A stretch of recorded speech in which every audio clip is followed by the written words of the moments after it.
we are on the beach again, which must mean there must be a new camera and a lot of birds. And yes, there is.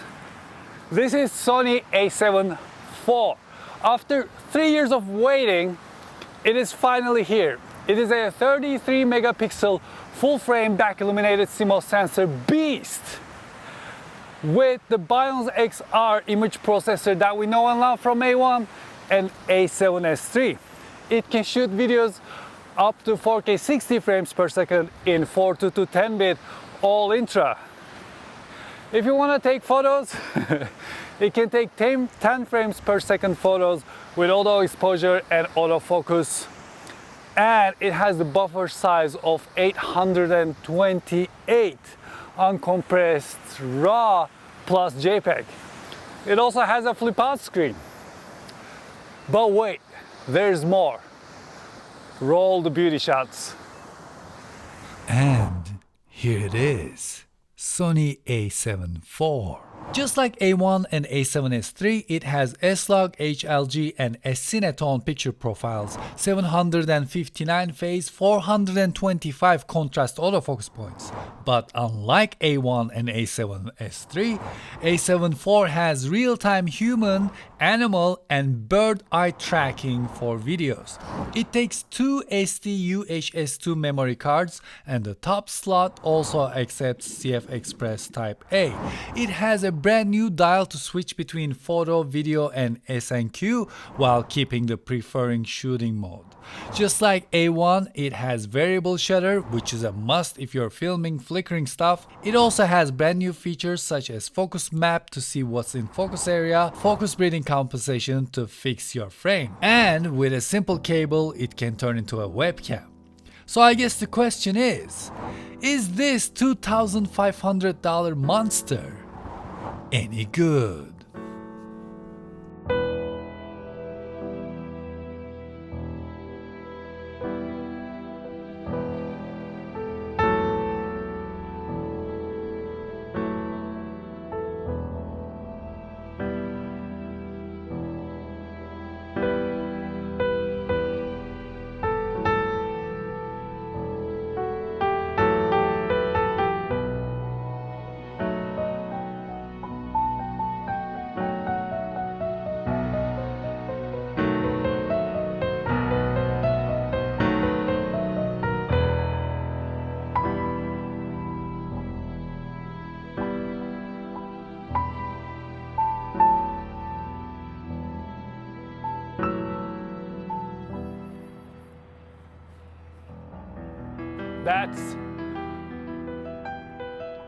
That's the moon.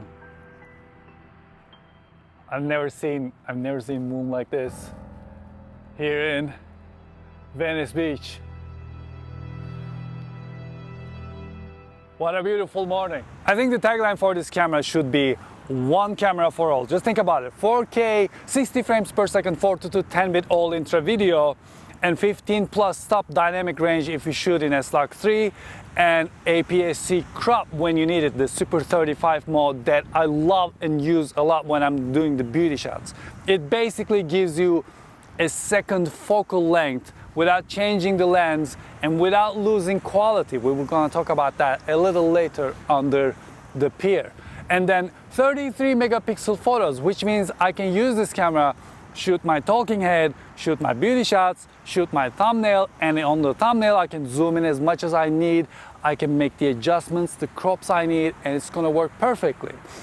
Myriad amount of lenses, right? Yes, we talked about this a lot before. It's an obsession. You'll be sitting on your couch buying lenses if you're not in the interchangeable lens camera world, but it's okay. It's okay, join us, we need more. We need help. I mean, we need more.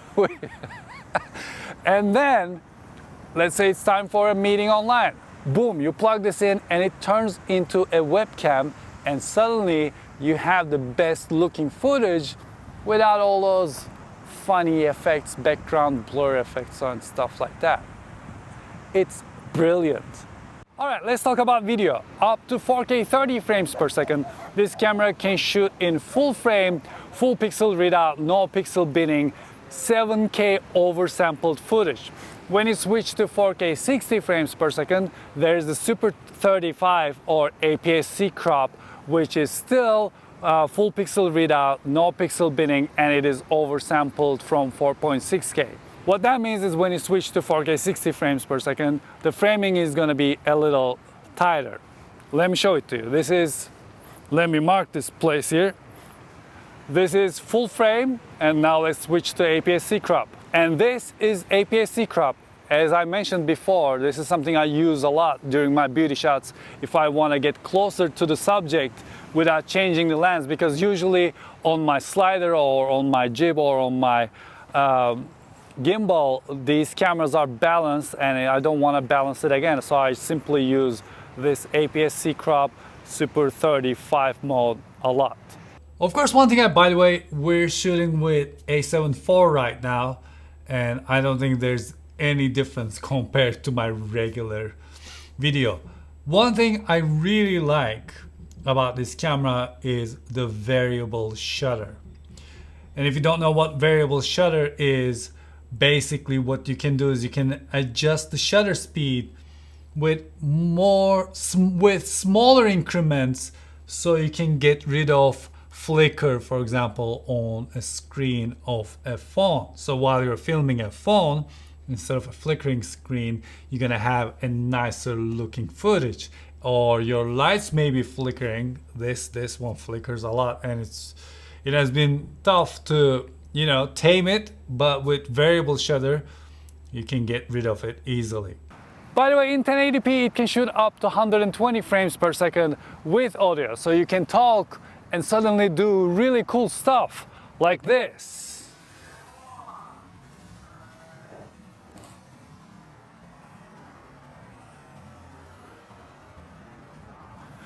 Yeah. Okay, so what I want to do right now is I want to get on my one wheel and go around and set this to a cinetone and set it to auto and see how it turns out. For once, I'm not going to worry about anything, and we're going to have a little talk. All those features, 422, 10-bit, all-intra, GOP, H.264, H.265, if you're wondering what they mean, go and watch my A7 III video. In that video, I explained everything. They're actually pretty easy to understand, and it is a lot of fun. And there's a reason why it excites us so much, because it gives us so much more flexibility when it comes to editing the footage, when it comes to capturing better looking footage. When it comes to stabilization, this camera has 5.5 stop, 5-axis in-body image stabilization, and on top of that you can turn on the active stabilization in camera, which has 13% crop, but I think in my experience so far 13% is an okay number to deal with. It is turned on right now and this camera is handheld and it is applying its stabilization by itself. But if you want to apply your stabilization later on, Sony has this app called Catalyst Prepare or Catalyst Browse. Catalyst Prepare is paid, Catalyst Browse is free. You can bring in your footage to these apps on your computer, and this camera records the gyro data, so it knows how much it is being shaken. And in Catalyst Browse and Catalyst Prepare, it takes that gyro data and applies stabilization, and not just any stabilization, it's also a dewarp. So usually a stabilization you apply on your computer is done by what it can see, but this is done by what gyro records. So it's a more efficient stabilization, especially if it's a blank background and there's very little to follow. This stabilization works a lot better. Also, the active stabilization works up to 4K 60 frames per second, but it doesn't work in 120 frames per second. So in 1080p in 120 frames per second, there's no gyro data and there's no stabilization.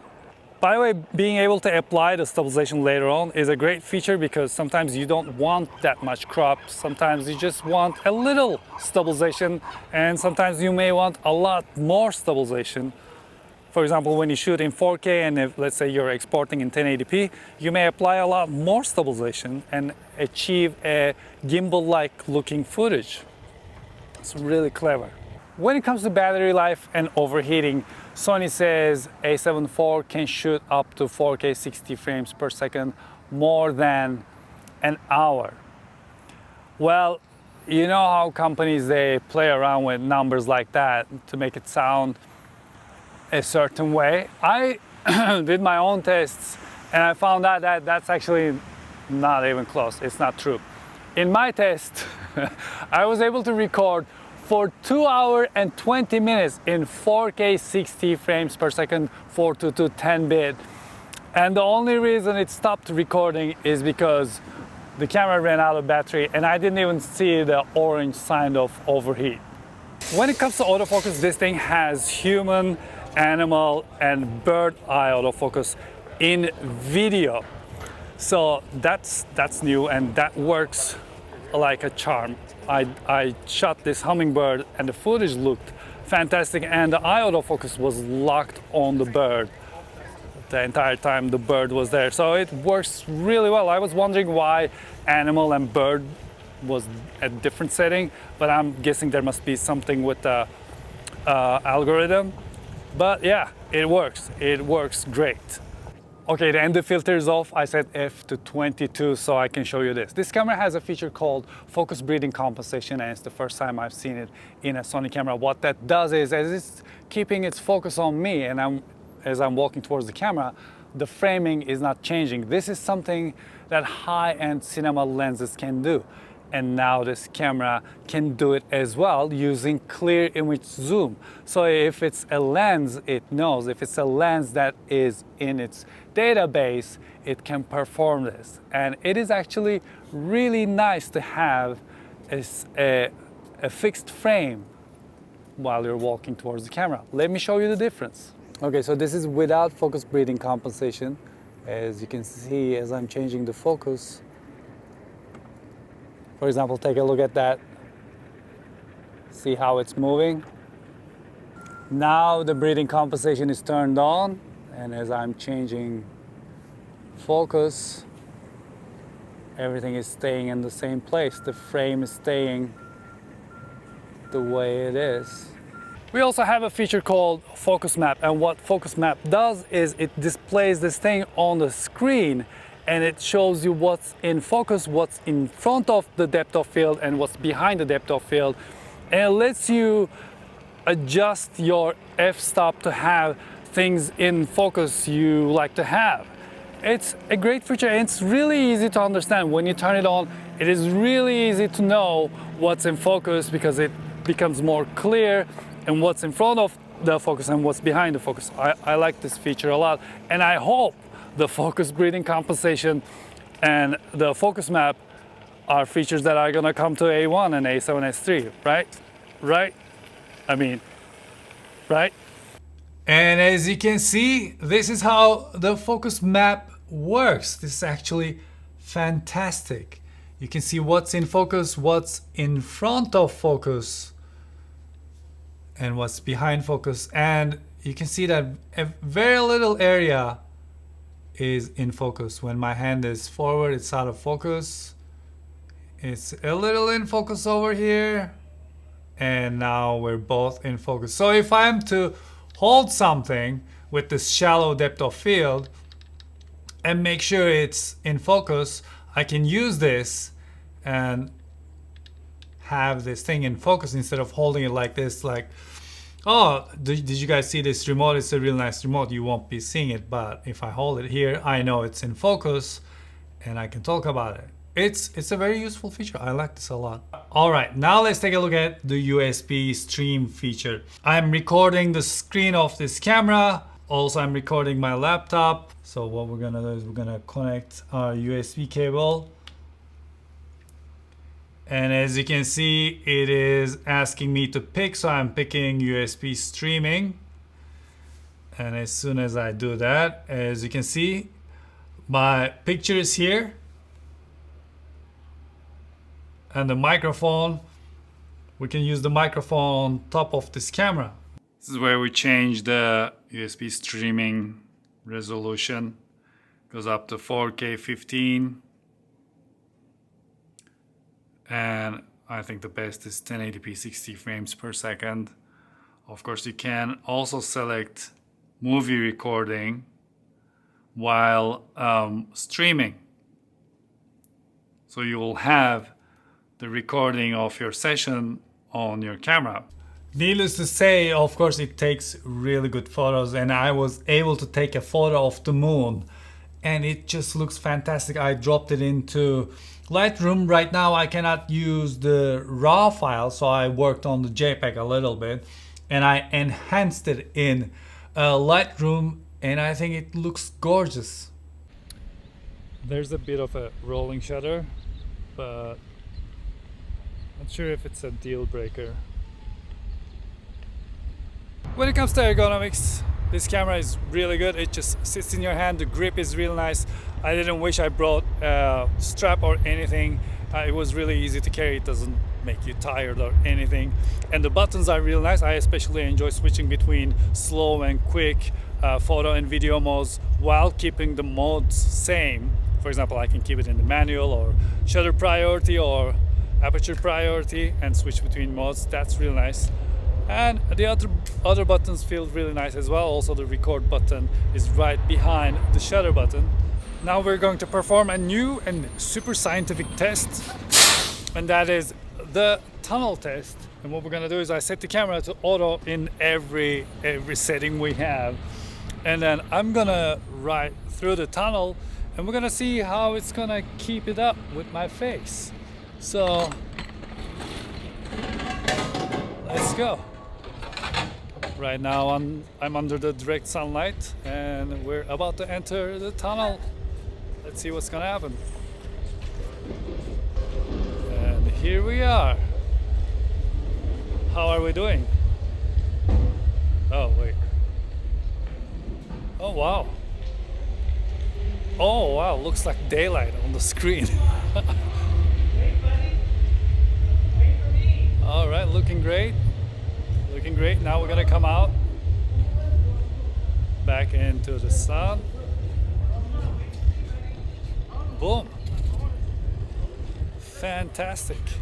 In the end, just like A7 III, A7 IV is so much more than a basic full-frame camera. With its design, electronic viewfinder, touchscreen, battery life, image quality, ease of use, and of course, very useful features, this is a camera that will last for many years. I have to send this one back to Sony, but it is in my wish list. Well, thank you very much for watching this episode, and I hope you enjoyed it. I'm really curious, what do you think about Sony A7 IV? Do you like it? Is it something you expected? What do you think about the Aps-C Crop in 4K 60 frames per second, or that little bit of jello effect we have, or all the new features we have that makes this camera great? What did you think about the positives and negatives? Let me know in the comment section below. And until I see you the next time, take really good care of yourselves and hoşça kalın.